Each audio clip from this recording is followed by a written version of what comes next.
tayo ngayon. Kakape tayo sa saan ako, hulaan nyo.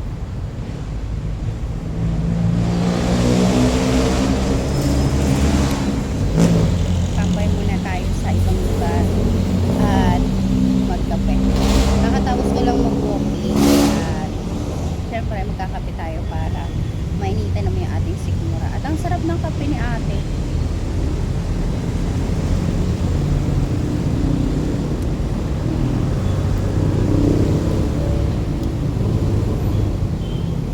Kailangan talaga natin magmuni-muni, no?